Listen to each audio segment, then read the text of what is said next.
Hello, hi, amazing followers of Australia Aliru. Welcome to this week's Immigration Hour. Like every Wednesday, we are back at 8 p.m. with our favorite immigration agent, Saurabh Smar from Global Vision Migration. So let's welcome Saurabh. Hi, Saurabh. How are you doing today? I'm doing very well, thank you. Thanks for the warm welcome. And we are back again, with our immigration hour, with new updates for our viewers, new information, whether it's a state nomination, whether it's an employer-sponsored visas.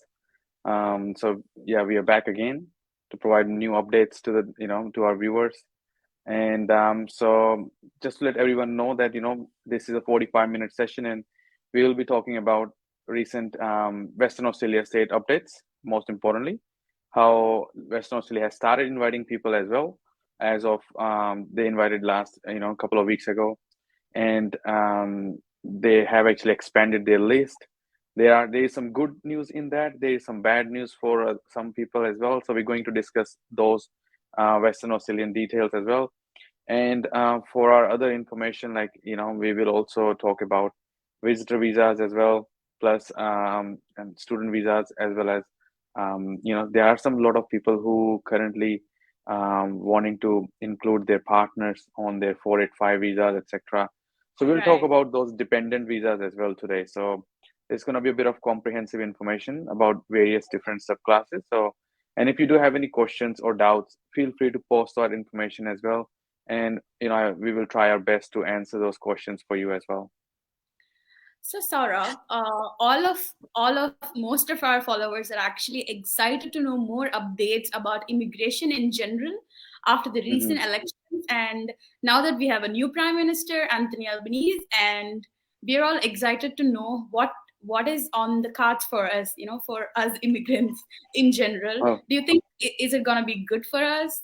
Do you think all of us can get PRs this year or in the next coming 3 years? What are your takes on um, that?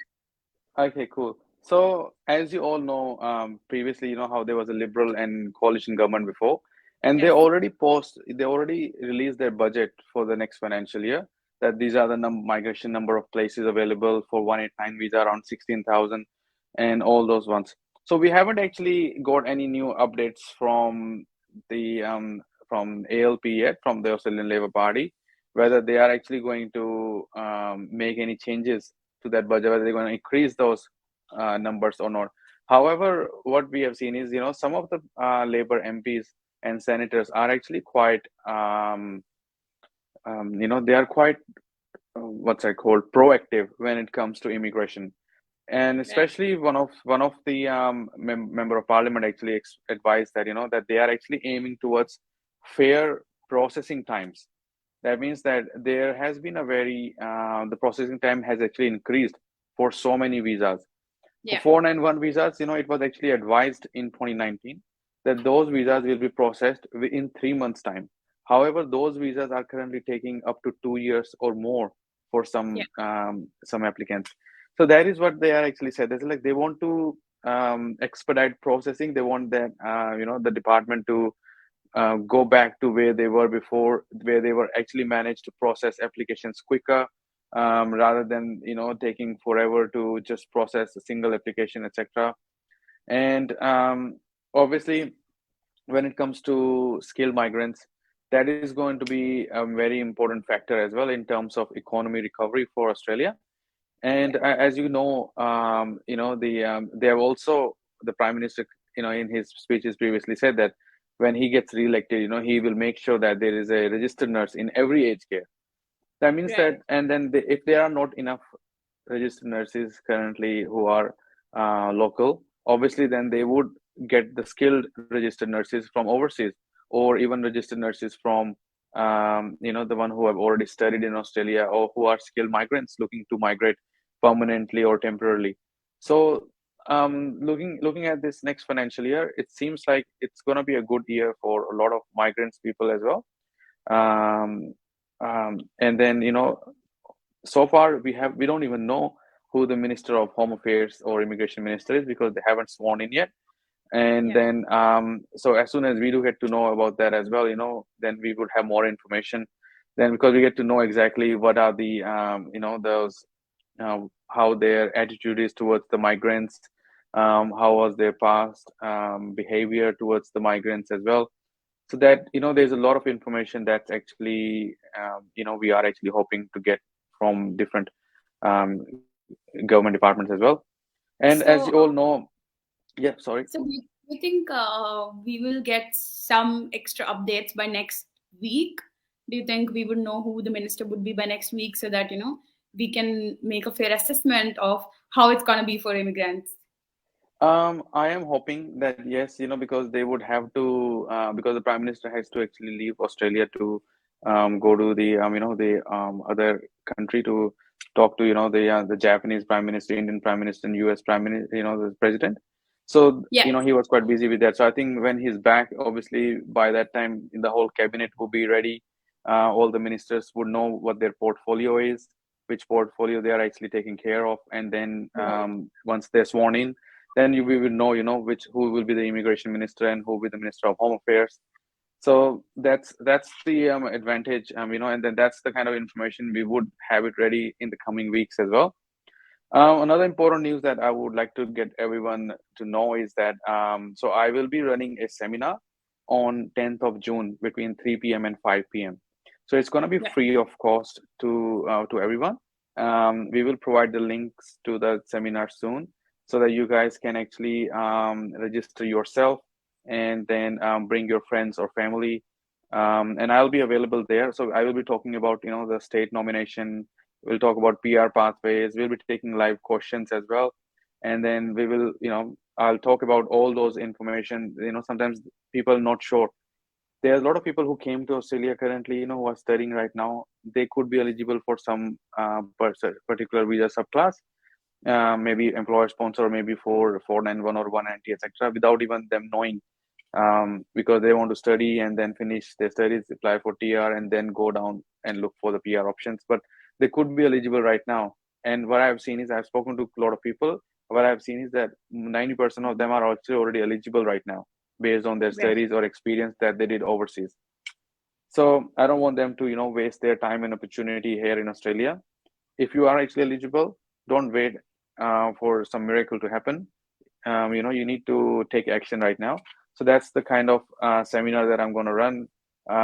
Tell you, exactly what needs to be done, what's your PR pathway plan will be, and then after the seminar, you guys can come and talk to me face to face, one on one, and then yeah, exactly. So that's exactly we'll be talking. And hopefully by then we would have more information about various states as well, such as Western Australia, Victoria, South Australia, Tasmania, other states, because as Western Australia has actually published their information, their occupation list, etc., maybe other states might also follow them and then try to be proactive, because now Western Australia has said that they will prioritize people who are already in Western Australia first. That means that most of the people from Melbourne, Sydney, etc., would start to go towards WA. Now it's the other Yeah, states, Victoria, New South Wales, and other Canberra, etc., who would need to publish those lucrative, and nomination requirements for to either stop those people or either to attract people from other states to come and live in them. So that's the thing yeah, as well, you know what I mean? So it's going to be really interesting to see, because the nomination numbers have increased for the next financial year, and then currently, student visa holders can work full time. There is no end date yet. So there you go. There is a, that was kind of so my next question, actually. You just okay. answered it for us. What's your take on this? Like, student visa holders, do you think they can still continue to work this next financial year as well?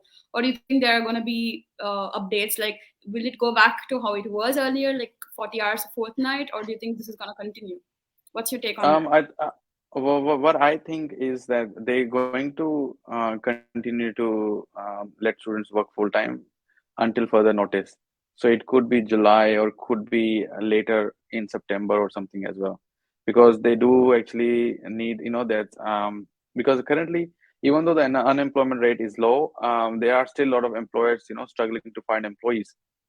Yeah, um, so that's what it's going to be very advantageous for a lot of people, where they can actually use this opportunity to be able to get into the labor market as well, or into a skilled labor market.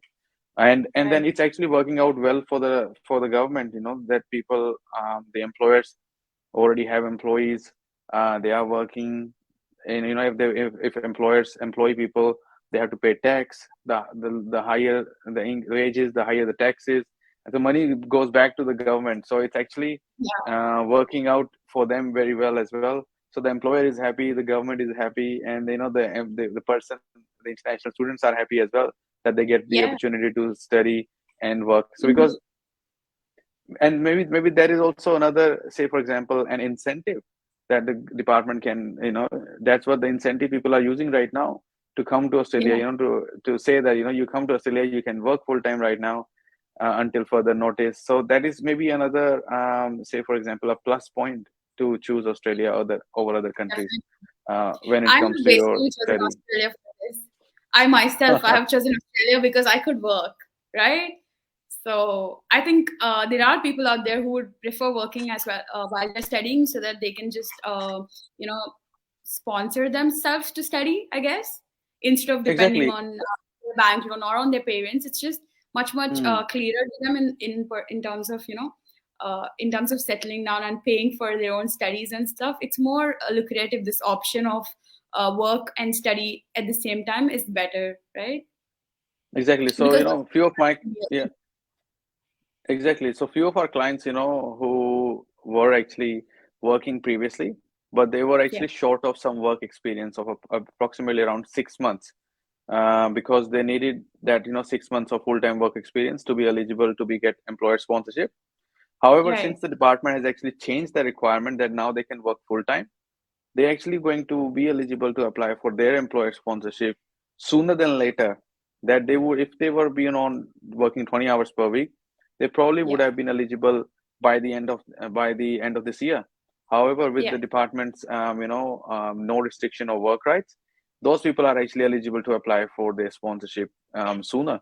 So they just saved their 6 months of time. And yeah, so and then that work experience can be used. So that's actually a very important news and a tip to a lot of our viewers as well, that if you are in this kind of situation, make sure you do take advantage of the situation. Do not just maybe use this opportunity to look for a skilled job, maybe the job in your own field, Yeah. something that you are actually studying, or something that can give you a permanent residency pathway down the track as well. So that's the thing as well. If you are in this kind of situation, um, sky is the limit, and then make sure you take the most advantage of this kind of currently this situation. So guys, now that you've heard what Saurav has to say about immigration or elections in general and new updates, what I would suggest is everybody to comment on their questions as soon as possible, because this is a 45-minute session and we don't want to be at a point where we run out of time and still there are unanswered questions left. So as soon as possible, if you can make sure to comment down below with your questions, we will straight away get on with it, and then you would be able to get your answers. And do not forget to register for the migration and education seminar that Saurabh is organizing on the 10th of June at his office in Little Collins Street. It is a free seminar for to just 2 hours. It's from 3 to 5 p.m. And please make sure to register for it through Eventbrite. There's a link that we'll be updating in the comment section, so that you can just click on the link, go to the website, and then register yourself for free. And you will get to hear what Saurabh has to say about immigration in general, and for students especially, what is the pathway that you can pursue further, and for people who are also planning to switch their education, the streams. Saurabh also does student visas like that, and he doesn't actually even charge for it. He does it for free for our community, right? So you can definitely come to the seminar, attend the seminar, and also meet him face to face personally, and try to show how your profile is, and if you're eligible to apply for PR already, or he'll also suggest you the pathways through which you can go through and apply for PR as soon as possible. I know most of us come here to Australia in order to settle down here, right? Because we all like living here, correct?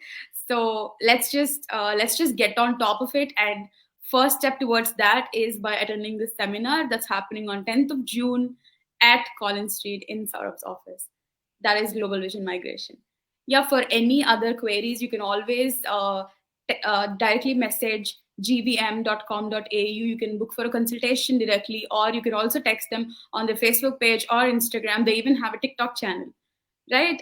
So without any further ado, now let's just jump on to the comments quickly and let's see what you all have replied. Perfect. And also another thing, we forgot to share the good news Yeah, positives. to a lot of people. So Yeah, positive news for this week was actually, say for example, the most important news was for us actually, for particularly, there was this skill assessment from ACS. And surprisingly, normally ACS only assess experience, like, only 8 employers.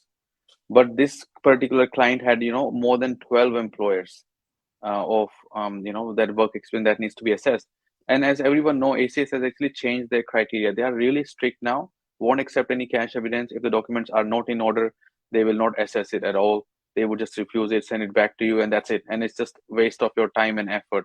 However, when it comes to when we did the client's this assessment, he actually had some experience of as a freelancer as well. And yeah. ACS is very very particular about freelancing experience too. But our team, we actually managed to get the positive assessment. And also ACS successfully assessed, all that more than 12 employers. Every Wow. single experience was assessed. I was so surprised, and the client was actually over the moon with the results. And then yeah, so it was a very big achievement for us as well, because there's a lot of paperwork that was involved for more than 12 employers. Consider, you need a reference letter, tax documents, pay slips, bank statements, and then you times that by 12. That's actually and Yeah, lots of work. so exactly, so that was a the very big task for us. And last week, a lot of people were asking about offshore 485 visas. So I Yeah. have another news. We actually got a 485 from offshore granted as well, and that took approximately around 7 months. So if people overseas are currently waiting to hear back, waiting to come to Australia, or if they have applied for a 485 visa offshore, it's taking around 6 to 7 months. Make sure that all your documents are in order. You have provided everything upfront, and then so that the case officer doesn't have to ask you anything, and they can just grant you the visa so that you can come here as soon as possible. Also, Saurabh, for students who are applying their student visas from offshore, what do you think is the time that's actually taking these days? Currently, student visa and visitor visa is taking a little longer than usual. But however, if the student visa holders, student visa applicants, if you have already applied for the visa and you got your classes started already, Yeah. and the university is not offering offshore classes like online classes, in that regard you can actually request the department to expedite your visa processing as well. So there Right. are ways available where the department can actually contact them, and then to expedite the processing and try to get you on board as soon as possible. That's nice. That's the students who are looking at this video from offshore, please note that you can expedite the process if your classes have already started and the universities are not offering online classes. Please note. Okay, so Saurabh, let's just quickly jump into the comments then. Yeah. Yeah, perfect. So And then we'll first, talk about WA yes, migration, WA state nomination soon after the comments. indeed. So first we have Sachin.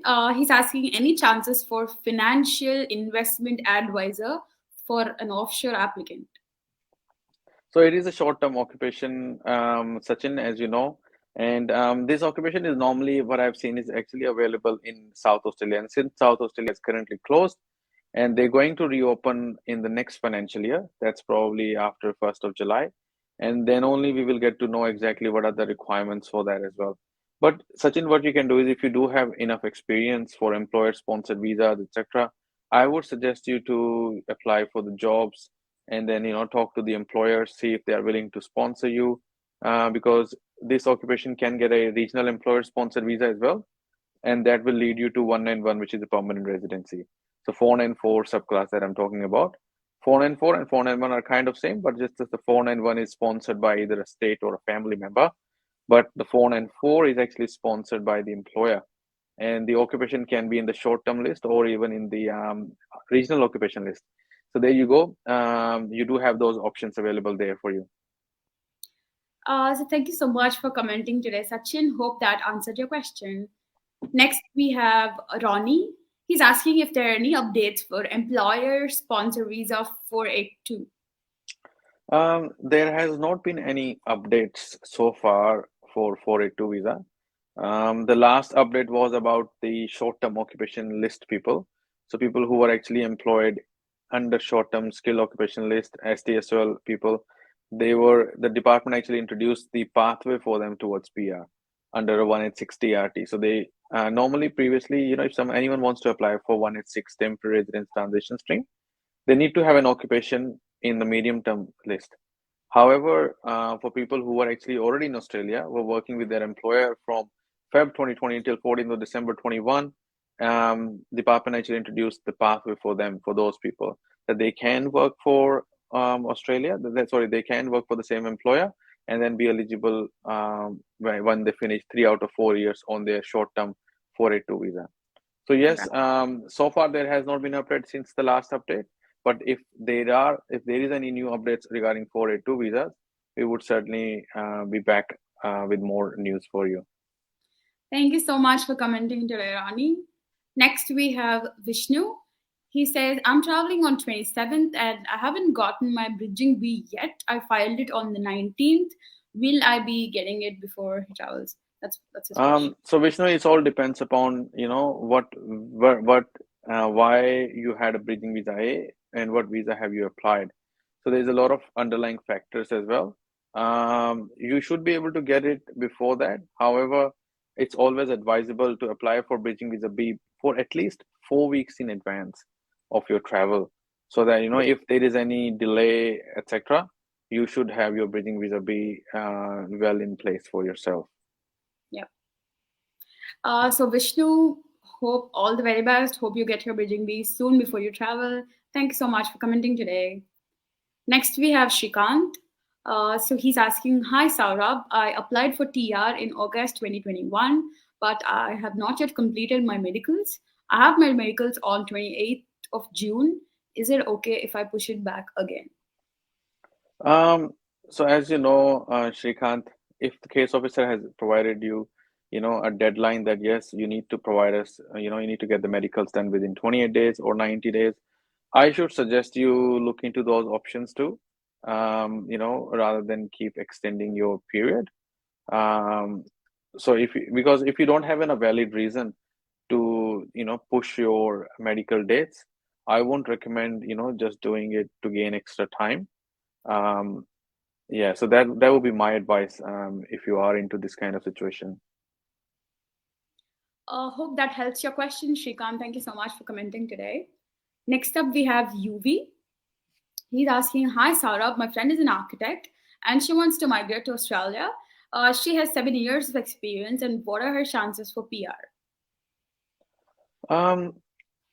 Architect, okay, so UV most important thing is architect skill assessment is actually not an easy assessment.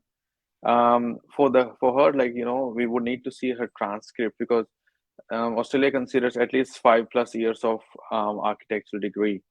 And if she has 7 years of experience, and a lot of architects, what I normally recommend them is they do have kind of experience in a little bit of management role as compared to civil engineers. So a lot of architects, a lot of our clients, who were architect and had experience, we managed to get their skill assessment done as a construction project manager. And construction project manager is actually in the MLTSSL list as well as in the priority migration skilled occupation list. That means that you can actually get your permanent residency either through 186 pathway, employer nomination scheme, or even through 189, 190, or 491 pathway really quickly. Because she's overseas, she might have an opportunity to apply for even New South Wales as well as for different states, those states which are actually accepting applications at this point of time. So the chances are really good. So Yubi, I hope that answers your question. If you have any more questions about it, you can ask your friend to always message Saurabh on the Facebook page or just give them a call on the numbers below, and he would be able to assist you with that. Thank you so much for commenting today. Next up, we have Brijesh. He's asking, hi, what about Victoria 190 criteria for the next financial year 2022 and 23? Brijesh, they haven't actually published any new updates about the next financial year yet. So we cannot comment on exactly what the new requirements will be. But based on the data that they have actually published, the number of EOIs were selected, etc. That means that they might be in a better position. That they might either keep this criteria because it had worked well for them, or they might be able to, what a lot of people are recommending them is to add more occupations, such as construction is not a part of target sector. There are people, a lot of people have said that civil engineers and quantity surveyors, that they are actually working in critical sectors. Some of them are actually building hospitals, medical centers, etc., to actually introduce those sectors as well in the new financial year. So let's hope that Victoria do listens to those people and do introduce new occupations as well as new target sectors into their criteria, so that people like civil engineers, even accountants, the commerce occupants as well, they can also be eligible to apply for Victoria State nomination. Let's hope for the best, Brijesh. Thank you so much for commenting today. Next, we have Venkatesh. He's asking, hi, I am an electrical engineer sitting at 75 points for 491 visa, including the state nomination points. Has 2 years contract and currently working in Western Australia. So what are the chances for my PR? 75 points. So what I've seen is recently mechanical engineers were actually invited at around 80 points for 491 visa.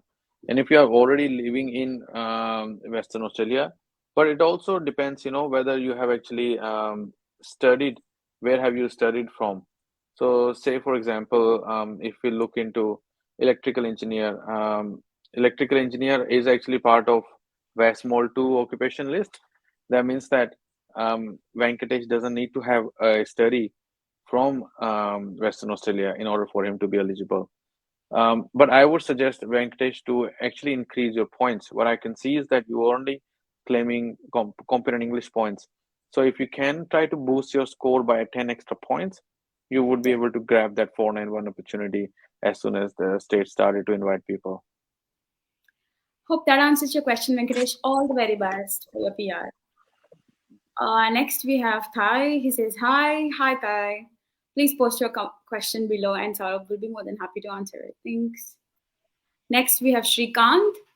He's asking, hi Saurabh, I have completed Masters in Telecommunication and Networking Engineering. Looking for a job. Can you please guide me which pathway to choose for PR? Telecommunication is actually a very emerging field right now. What I have seen is that even WA, last year they sent a lot of telecom engineer invitations. So telecommunication is a good emerging field I would recommend, because there's a lot of people right now. And there was NBN rollout previously, and then the lot of houses only received fiber to the node.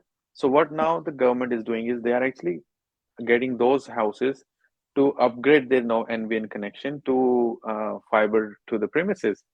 So what does it mean for them is that there's going to be more jobs for telecom engineers, telecom technicians, and then if that's the case, that's what you want. Then you can certainly be able to look for those jobs options. There's going to be plenty of opportunities, jobs available for in this kind of sector. So yes, I would suggest telecommunication is a very emerging field as well. So yes, there will be a lot of opportunities available for you in this sector. Hope that helps you, Shrikant. All the very best. Thank you for commenting today. Next, we have Bhargav. He's asking, hello, I got positive skill assessment as farmer. I'm in South Australia. Is it better to wait until July to apply for 491? Or can I try now through Talent and Innovator as 491 quota is full? And he also wrote, to apply for 491, do I have to work 6 more months after skill assessment, or can I use the last 6 months which were assessed by BETASYS? So you can for South Australia, you can use the experience, because they never said that the experience needs to be assessed. So that's answers your question. And when it comes to, as you know, the state has already, they are not inviting people anymore because they've already used their, they're not sorry accepting new applications anymore. So you would only be in a better position to apply from after 1st of July, because when they reopen and when they do have their enough nomination places available as well, and then you can certainly be able to apply for your state nomination. Hope that helps you, Bhargav. Thank you so much for commenting today. If you have any other personal questions and you want to go more detailed on your file, I would suggest you can directly message Global Vision Migration through their Facebook page, or you can call them up using the below numbers, and then they would be happy to assist you. Thank you so much. Next, we have Jyoti Patel. She's asking, sir, I have done my ACS in software developer and my points are 70 without the state sponsorship, and I'm offshore, and how many chances to getting invitation for 491 and 190? I have 5 years of experience and I'm trying since 2019. Yeah, so that's a good amount of experience, 5 years experience, Jyoti. What I would also suggest to you is that you should also look for alternate options. If you do, I've seen, look, a couple of people have actually contacted me recently through LinkedIn. So what they have done is they have actually managed to get a job in their field as a developer programmer or as a software engineer. And they applied for 482 visa through the employer that they found through LinkedIn. And eventually employer sponsored them. And then now they are actually already working in Australia. They managed to come, and then because they are a developer programmer or software engineer, they can get prioritized processing because the occupations are in the PMSOL list. So there you go. That's another advantage. And I would also suggest you to Jyoti to look into different options as well. Do not just consider 190, 491, or 189 as your only goal. If you do get the chance to come here on a different visa, you should seek that opportunity and then look for different options when you are here. Hope that answers your question, Jyoti. Thank you so much for commenting today. Also, please note, guys, for all the followers of Australia, I'll do for the online consultation that Saurabh offers. We all get like a 25% off on the consultation. You can use the coupon code. It's called AUSALLUDU, AUSALLUDU, and you can avail the 25% off on the migration consultation fee, so that you can elaborate your story to Saurabh in person, and then he would be able to assist you with that. So next up we have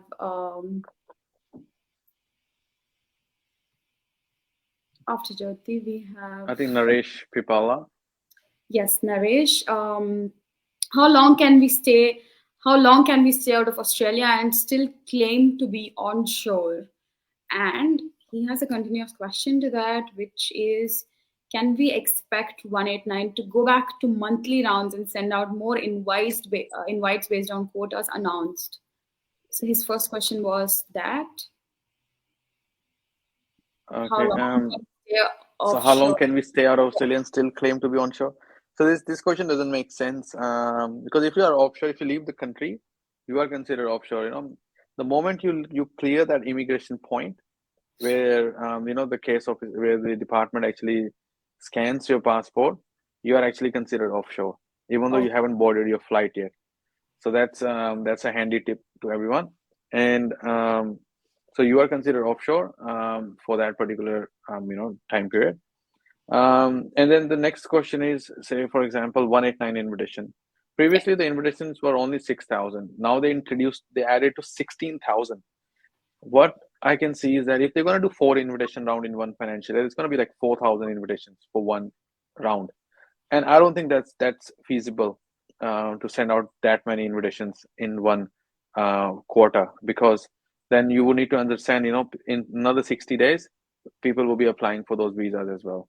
And then there's going to keep more backlog of more visa applications for the department. What I'm thinking is, the reason why they started 4 rounds due to the COVID period, where department the minister actually gave the directions that please prioritize health, these sectors. And now since the COVID is almost over, it's gone pretty much. I hope so. That it's not coming back, and then that they might actually go back to monthly rounds. Maybe previously how they used to do around 1,000 to 1,200 invitations every month. So that was actually quite good for a lot of people as well. And July round is coming. A very important news to a lot of people out there. Make sure if you are eligible for 189 491 family sponsored, get your things ready, get the skill assessment ready, get your PT score ready. If you got the invitation but your PT is expired, your skill assessment is expired, or your NATI is expired, your PY is expired, you cannot apply for the visa. Do not attempt to apply for the visa. You're gonna get it. You're gonna be in hot waters. So be very careful. July is only a couple of months away. If you haven't done your skill assessment, now is the time. This period when the state closes from May to July is actually a very crucial period. A lot of people think that I'll apply when the July starts. That's when a lot of people are already prepared. They're nice and prepared, nice ahead of you. And then when the state starts, all the states have a higher number of nomination places. They would send out invitations even at lower points as well. So that's what happens. By the time you see that in March or in January, the nomination, the points goes up. Why? Because the nomination places have gone down. So they don't have enough places available to distribute to their aspiring migrants. But and then the number of migrants is increasing. So there is actually the supply is less and the demand is high. So that's why the points goes up. However, when they start, they have a lot of nomination places in their pocket where they can actually invite people at lower points as well. So those are the people who manage to quickly get that 491 190 right away in the month of July, etc., rather than waiting till the end. So is it the best idea to drop their applications by July for everybody? Is Yes, the pro tip? yes, absolutely. That's the best time because then every state would have a lot of nomination places available for themselves. That's great.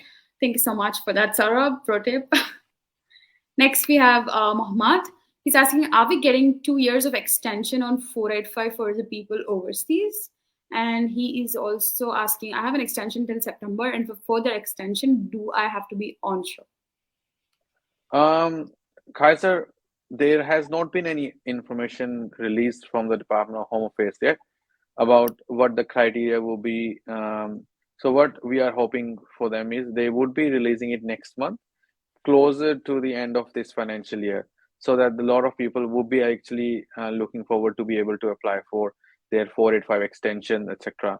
And when it comes to 485 graduate work stream, it's a very important news for a lot of people who are currently doing trade courses, etc. So from 1st of July, you might not be required to do your PSA, provisional skill assessment, for your 485 graduate work stream application. However, that's the thing you guys need to understand. You still need that to finish your job ready program. Okay. It's just that it's not a requirement for your TR application anymore, but you still need that for your job ready program in order for you to get a skill assessment, which you're going to need to apply for your permanent residency or any other visas. So do not just think that, oh, I don't need to do 360 hours. It's not required anymore. It is still required for your job ready program. If you don't have that, you cannot apply for PR. You can't get a skill assessment. So this is very important. Be very careful about that. Thank you so much, Kaiser. Hope that answers your question. Next up, we have Tarun. He's asking, I have completed master's in March 2021, lodged my TR on the 3rd of December 2021, and gave my medicals on the 18th. I haven't received my grant. When can I expect it? I have completed my master's in March 2021. Okay. Yeah, so it's been a while, so the department is actually taking a little longer than usual. So say, for example, as long as you applied for your TR, you applied within 6 months of your student visa expiry and within 6 months of your course completion, you should be fine. You should be able to, and then if you have met other requirements for 485 visa, I don't think you should be, having any issues. When can we expect the grant? That's a very an open-ended question for the department because they haven't actually put a set time frame yet how long they will be taking it because they're not taking what we have seen is currently for 485 sometimes it's taking 6 months 1 year and it can take up to 2 years as well which is advantageous for a lot of people where they do manage to finish their professional years job ready programs etc get their PT and NATI sorted as well so yes, let's hope you should receive the good outcome soon for your visa application. Thank you so much for commenting there, Tarun. Next, we have Vikram. He's asking, hi, Saurabh, I hope you're well. If I get the job offer from Western Australia, what is the chance of getting 190? I have positive skill assessment as civil engineer, draftsperson. Could you please tell me more about the PR pathway and point system?